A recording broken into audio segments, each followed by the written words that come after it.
हम ह्यूमंस क्या करते हैं जब हम किसी साइकोलॉजिकल प्रॉब्लम से जूझ रहे होते हैं। प्रॉब्लम्स जैसे कि डिप्रेशन और एंजाइटी। ऐसे टाइम में हम इन प्रॉब्लम्स के क्विक बट टेम्पररी सॉल्यूशंस को ढूंढते हैं, लाइक फूड, एंटरटेनमेंट या नशा करना।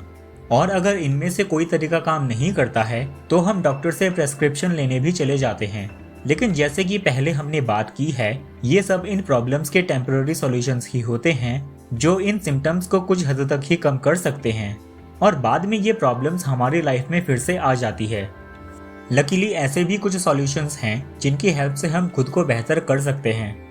आज के इस वीडियो में हम साइकोलॉजिकल आइडियाज और मेथड्स की बात करेंगे to gain self knowledge and turn that into self realization. Self knowledge होता है कि हम अपने कैरेक्टर, कैपेबिलिटीज, फीलिंग्स और मोटिवेशंस को समझें, और सेल्फ रियलाइजेशन होता है who we are and what we are. Self realization. Karen Horney एक नियो फ्राइडियन साइको एनालिस्ट थे जो कहते थे कि हमारे सेल्फ रियलाइजेशन की प्रोसेस में जो मेन ऑब्स्टेकल है वो है न्यूरोसिस, जो आता है स्ट्रेस, डिप्रेशन और एंजाइटी से। अगर हम अपनी फुल पोटेंशियल से काम करना चाहते हैं, जीना चाहते हैं, तो हमें अपने न्यूरोसिस को ओवरकम करना होता है।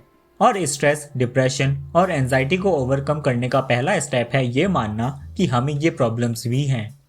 अगर न्यूरोसिस को सिंपल लैंग्वेज में डिफाइन किया जाए तो इसका मतलब होगा हमारी इनएबिलिटी लाइफ की प्रॉब्लम्स को इफेक्टिव तरीके से हैंडल करने की।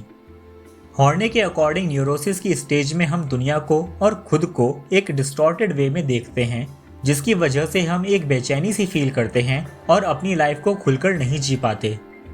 According to Horney, a healthy person strives for self-realization, a transformation that requires a realistic view of one's own potential and matching goals to reach that potential. Swiss psychiatrist Karl जंग ने भी self realization को काफ़ी importance दी है।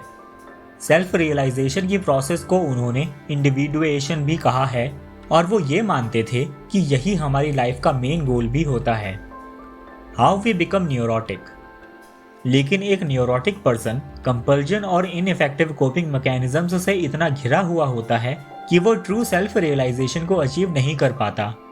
तो इससे पहले कि हम सेल्फ रियलाइजेशन अचीव करने के मेथड्स को डिस्कस करें, आइए देखते हैं कि एक पर्सन न्यूरोटिक कैसे बन जाता है। हॉर्ने ने ऑब्जर्व किया था कि न्यूरोटिसिज्म हमारे चाइल्डहुड एक्सपीरियंसेस की वजह से आता है, यानी कि जब हमारी पर्सनैलिटीज का फॉर्मेशन होता है तब उसके पीछे सोशल और कल्चरल कंडीशंस होती हैं। फॉर एग्जाम्पल, जब हम छोटे बच्चे होते हैं तब हमें अफेक्शन, लव, सिक्योरिटी एटसेट्रा की ज़रूरत होती है जिससे हम एक हेल्दी इंडिविजुअल बन जाएं। लेकिन अगर एक बच्चे को बचपन में ऐसा प्यार और सिक्योरिटी नहीं मिलती है तो उनकी एडवर्स पर्सनैलिटी बन जाती है, जिसे हॉर्नी ने कहा है बेसिक हॉस्टिलिटी और बेसिक एंजाइटी।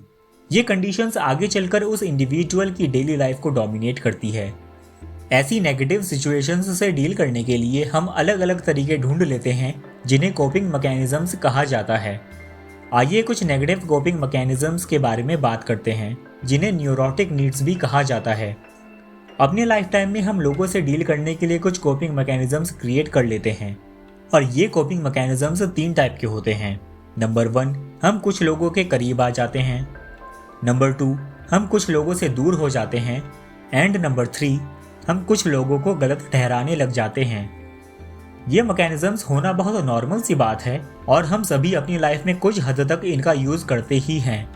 लेकिन प्रॉब्लम तब क्रिएट हो जाती है जब हम इनका यूज़ अपनी लाइफ में कुछ ज़्यादा ही करने लग जाएं। ऐसी सिचुएशन में वो पर्सन न्यूरोटिक की स्टेट में आ जाता है। जो फर्स्ट टाइप का कोपिंग मैकेनिज्म है, in which we move towards people, वहाँ हम दूसरों से इतने ज़्यादा अफेक्शन और अप्रूवल की उम्मीद करने लग जाते हैं जो हमारे लिए ही सेल्फ डिस्ट्रक्टिव हो जाता है। इसमें हम क्रिटिसिज्म और रिजेक्शन को ठीक तरह से हैंडल नहीं कर पाते और पीपल प्लीजिंग नेचर के बन जाते हैं। इससे हम एक्सप्लॉयटेशन और अब्यूज़ का शिकार हो सकते हैं क्योंकि तब दूसरे लोग हमें अपने तरीके से कंट्रोल करने लग जाते हैं। वहीं दूसरे केस में अगर हम लोगों से दूर हो जाते हैं तो इस सिचुएशन में हम ज़्यादा से ज़्यादा अकेले रहने की कोशिश करते हैं, इंडिपेंडेंट रहने की कोशिश करते हैं। हम ऐसा इसलिए करते हैं क्योंकि हमें लगता है कि अगर हम लोगों से दूर रहेंगे तो वो हमें हर्ट नहीं कर पाएंगे। लेकिन सॉलिट्यूड और लोनलीनेस में डिफरेंस होता है और हमें ये जानना चाहिए कि अगर हमें कुछ लोगों से दूर रहना भी है तो कितना। थर्ड टाइप के कोपिंग मैकेनिज्म में हम दूसरों के अगेंस्ट हो जाते हैं। इस केस में हम ग्लोरी पाने के लिए दूसरों को नीचे गिराने से भी पीछे नहीं हटते, लेकिन ये ग्लोरी टेम्पररी ही होती है। अगर हम ऊपर तक पहुंच भी जाएं तो टाइम के साथ साथ कोई ना कोई हमें रिप्लेस कर ही देगा। जैसा कि स्टोइसिज्म हमें सिखाता है कि ये हमारे हाथ में नहीं होता कि दूसरे लोग हमें कितना पसंद करेंगे, और अगर हम अपनी सेल्फ वर्थ को दूसरों के एक्सटर्नल वैलिडेशन से जोड़ेंगे तो हम बहुत अनस्टेबल पोजीशन में आ जाएंगे। तो फिर इन न्यूरोटिसिज्म की प्रॉब्लम्स के सॉल्यूशंस क्या हैं? इन प्रॉब्लम्स से बचने के लिए हमारे लिए ज़रूरी होता है कि हमें अपनी रियल पोटेंशियल के बारे में पता हो, और अपनी रियल पोटेंशियल को जानने के लिए हम कुछ प्रैक्टिकल मेथड्स यूज़ कर सकते हैं। Number 1, discovering who you are. जो फर्स्ट स्टेप है सेल्फ रियलाइजेशन में, वो है कि हम पूरी ऑनेस्टी के साथ सोचें कि हम किस टाइप के इंसान हैं। न्यूरोसिस से जूझ रहे लोग डिनायल की स्टेट में चले जाते हैं। इस स्टेट में उनके अंदर फॉल्स प्राइड आ जाता है और वो अपने इमोशंस को ठीक तरह से समझ भी नहीं पाते। इसलिए सबसे पहले हमें खुद को पहचानना होता है कि हम रियल में कैसे इंसान हैं, यानी कि हमें सेल्फ एक्सेप्टेंस की स्टेट में आना होता है, जिसके बाद हम सेल्फ रियलाइजेशन की स्टेट अचीव कर लेंगे। As Horney states, if a person has a sufficient courage to discover an unpleasant truth about himself, one may safely trust his courage to be strong enough to carry him through. Self knowledge gain करने के लिए हम therapist के पास भी जा सकते हैं और सेल्फ थेरेपी भी कर सकते हैं। कार्ल जंग ने बिग 5 के नाम से एक पर्सनैलिटी टेस्ट क्रिएट किया हुआ है जो हमें न्यूरोटिसिज्म और इंट्रोवर्जन के ट्रेड्स के बारे में भी बताता है। साथ ही हम मेडिटेशन और जर्नलिंग भी कर सकते हैं, जिससे हमें अपनी बॉडी की सेंसेशंस और थॉट प्रोसेसेस के बारे में अवेयरनेस मिलेगी। Solution number 2, creating the right circumstances. जो सेकंड मेथड है न्यूरोटिसिज्म को दूर करने का, वो है creating the right circumstances.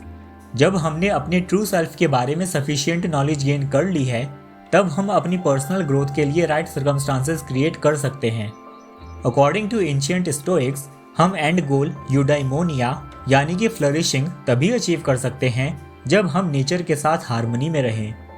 And by nature they mean our own nature and the nature of the universe.